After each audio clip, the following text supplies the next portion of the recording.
Hey, Walter Sorrells back with more tips for the knife maker. Today, I'll make a vacuum chamber for stabilizing wood.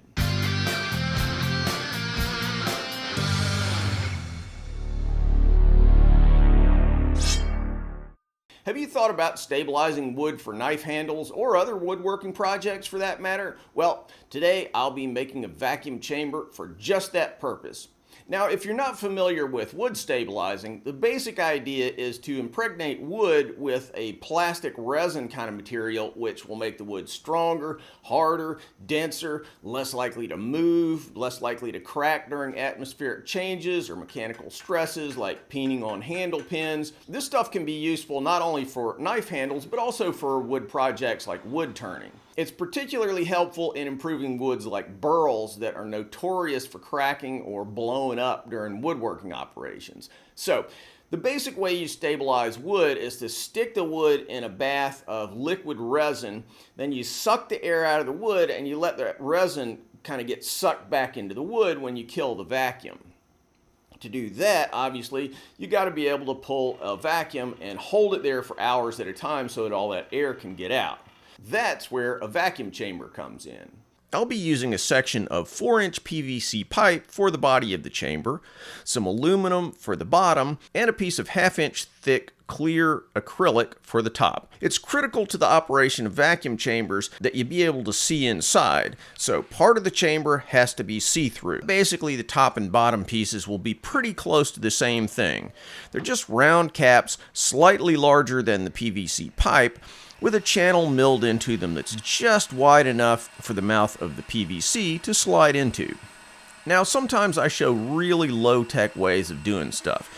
This week, for instance, I did a video showing how to make a knife with 0 power tools. That ain't this. I'll put this in my Tormach CNC machine and mill out the slot using a 1/4-inch end mill. If you're careful, this is something you can do on a drill press, but you pretty much have to drill a hole in the center of the acrylic plate. You'll see some other videos on YouTube that do it that way, but I don't want to do that. I only want one hole in this top. Then I'll bore a 7/16 inch hole, which will be tapped for 1/4-inch pipe or NPT thread to admit the gauge for the vacuum pressure. Then, using an 1/8-inch end mill, I'll contour the outer dimensions of the lid using tabs that I'll cut out afterward. I've never milled acrylic before, so I actually had to take a couple swipes at this. During slotting operations, acrylic has a tendency to bird's nest, weld to the cutter, and then start producing large blobs of molten plastic which absolutely ruin your material in your project. Super fun. So, after a little tinkering, what I found worked best for me was to helix down into the plate in very small bites, feeding about as fast as I could run the machine, but not taking out much axially on each pass. I'm showing it real-time speed here, going about 50 thou deep on each pass, and moving at 135 inches a minute, the max for my Tormach. And there we go.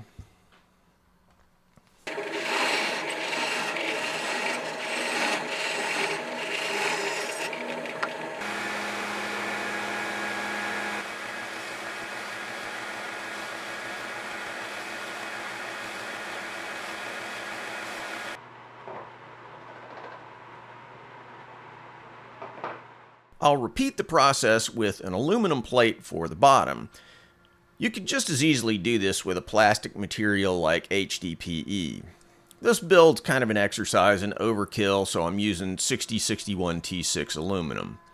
The basic process is about the same as with the acrylic lid, but using slower feeds. Smart guy here forgot to change the code for the bottom piece, so it started milling out the gauge hole too. Fortunately, I caught it before I ruined the piece.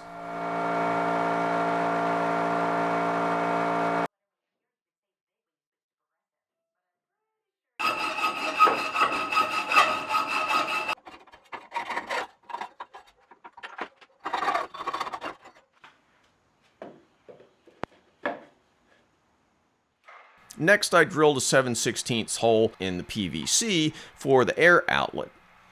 Then I ran a 1/4-inch NPT tap down into the hole.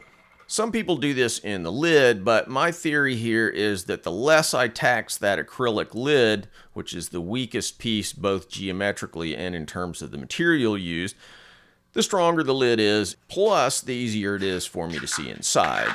The way that these chambers work is that you pull a vacuum using a vacuum pump, and as the vacuum rises, the wood will start to bubble in this bath of resin, foaming up inside the chamber. So, in order to keep it from foaming all the way up to the top and getting sucked into the vacuum pump, you have to bleed vacuum to sort of tame that foaming. So, you'll need a T with a ball valve on the outlet side. I've also put one on the inlet side so that once you've got a full vacuum, you have the option of giving the vacuum pump a rest and sealing the chamber with a ball valve on the vacuum side. You can't just lock it up and leave it for hours, or the vacuum will eventually peter out, if for no other reason than air will continue to exit the wood. But it can't hurt to have this option. On the vacuum pump side of the inlet valve, I'll add a barb connection for the hose. The vacuum gauge goes in here. It's a 10 or 12 buck model that I bought off eBay. Quick note here. You might be interested to know that I've been doing knife making videos on YouTube for well over a decade now, all without it costing you a cent. If I were to guess, and this is really not BS, I've probably put somewhere in the neighborhood of 10,000 hours of my life into these videos. I mean, that's a crazy number. It's just about 5 years of full-time work. I don't know, that kind of makes me question my priorities. But anyway, look, if that's something you can get behind, jump over to my Patreon page and help me out so I can keep helping you for another decade. Link in the cards and description. Thanks a ton to all my Patreon supporters, and now back to work.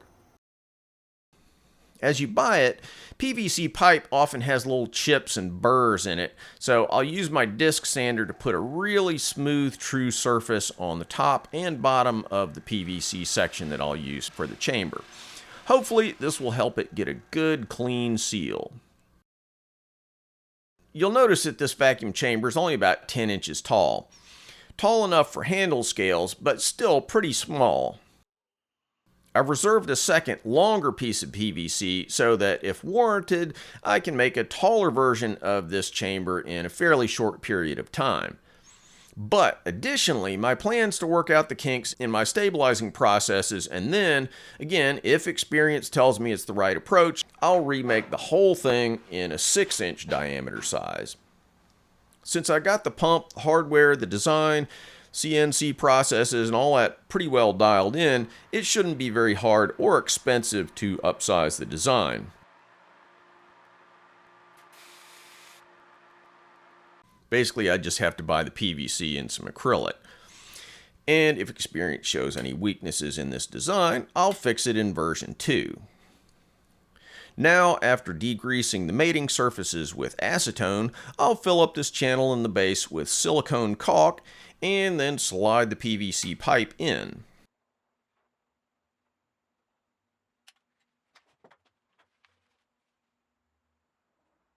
A little finger action to smooth out the bead and make sure there aren't any leaks. Then I'll work on making a seal or gasket kind of thing for the lid. We'll see how this works. I use this high-tech tool right here to level the silicone. It's made from a piece of plastic milk carton. The idea here is that it's got a little piece that just sticks down into the channel about 1/16 of an inch so that the silicone doesn't come all the way to the top of the channel. This way it should seat more cleanly.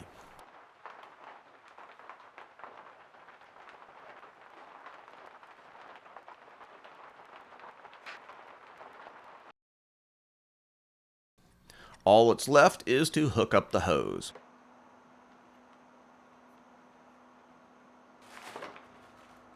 I should mention that I'm using an El Cheapo vacuum pump from Harbor Freight, 89 bucks. So let's fire it up and see what happens.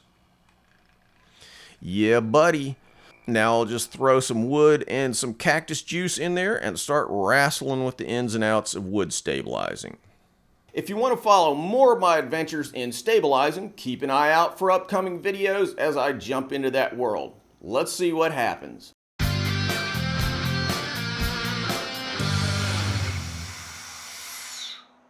Thanks for watching, guys. If you like what we're doing here, please subscribe and make sure that you click on that bell so you get notified of all the latest videos.